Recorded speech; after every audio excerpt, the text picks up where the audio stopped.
രണ്ടാം ലോക മഹായുദ്ധത്തിന് ശേഷമുള്ള ഏറ്റവും വലിയ യൂറോപ്യൻ യുദ്ധമാണ് ഉക്രൈൻ മണ്ണിൽ നടക്കുന്നത്.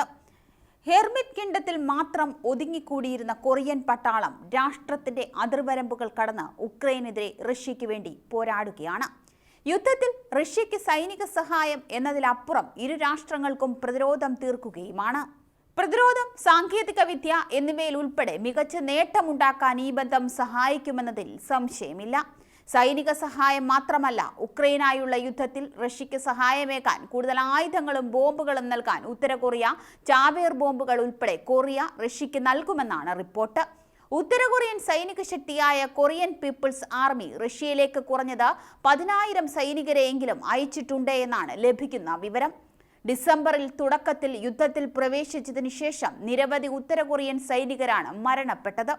ഉക്രൈനെ നിലംപരിശാക്കാൻ ഉത്തര കൊറിയയുടെ വലിയൊരു സംഘത്തെ തന്നെ റഷ്യ നിയോഗിച്ചിട്ടുണ്ട്. 1,00,000-ഓളം ഉത്തര കൊറിയൻ സൈനികർ നിലവിൽ റഷ്യയ്ക്ക് വേണ്ടി പോരാടുന്നുണ്ട് എന്നാണ് വിവരം. യുദ്ധഭൂമിയിലെ പരിചയക്കുറവ് മൂലം ആദ്യം ഇവർക്ക് യുദ്ധേതര പ്രവർത്തനങ്ങളുടെ ചുമതലയാണ് നൽകിയിരുന്നത്. എന്നാൽ ഇവർ ഉക്രൈനിയൻ സൈനികർക്കെതിരെ യുദ്ധം ചെയ്തിട്ടുണ്ട് എന്നാണ് അമേരിക്കയും ഉക്രൈനും വിലയിരുത്തുന്നത്. 1.28 ദശലക്ഷം സജീവ സൈനികരുള്ള ലോകത്തിലെ ഏറ്റവും വലിയ സൈന്യങ്ങളിൽ ഒന്നാണ് രഹസ്യ സ്വഭാവമുള്ള കൊറിയൻ പീപ്പിൾസ് ആർമി. റഷ്യയെപ്പോലെ ഇവർക്ക് യുദ്ധത്തിൽ പങ്കെടുത്ത് വേണ്ടത്ര പരിചയമില്ല. പ്രത്യയശാസ്ത്രപരമായി വളരെയധികം പ്രബുദ്ധരാണ് ഇവരെങ്കിലും യുദ്ധസന്നദ്ധതയിൽ ഏറെ പിറകിലാണ്. ഉക്രൈനുമായുള്ള യുദ്ധത്തിൽ റഷ്യയുടെ രഹസ്യാന്വേഷണ പ്രവർത്തനങ്ങൾക്ക് ഇവർ നൽകുന്ന സംഭാവനയും ചെറുതല്ല. ഒപ്പം അട്ടിമറി, നുഴഞ്ഞുകയറ്റം തുടങ്ങിയ കാര്യങ്ങളിൽ റഷ്യൻ സേനയ്ക്ക് തന്ത്രപരമായ പരിശീലനം നൽകുന്നതിൽ ഇവർ വിദഗ്ധരാണ്. ഏത് തരത്തിലുള്ള ശാരീരിക വേദനയും മുറിവുകളും സഹിക്കാൻ അസാമാന്യമായ പരിശീലനം ലഭിച്ചിട്ടുള്ള ഉത്തര കൊറിയൻ സൈനികർ റഷ്യൻ പടയോട്ടത്തിന് ഒരു മുതൽക്കൂട്ടാണ്.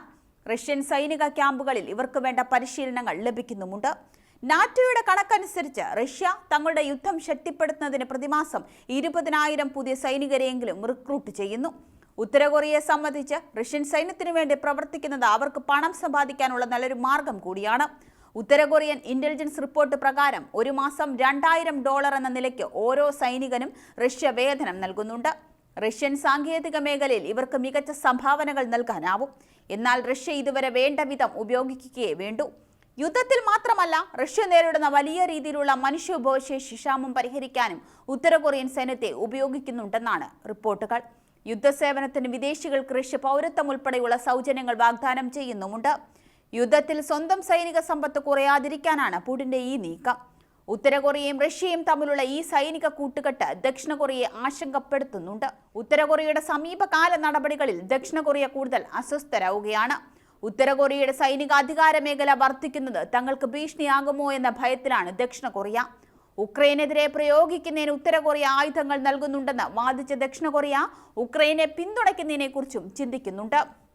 എന്തായാലും ഇരു രാജ്യങ്ങളും തമ്മിലുള്ള സൈനിക സഹകരണം ആരുടെയൊക്കെ ഉറക്കം കളയുമെന്ന് ഇനി കണ്ടു തന്നെയാണ് അറിയേണ്ടത്.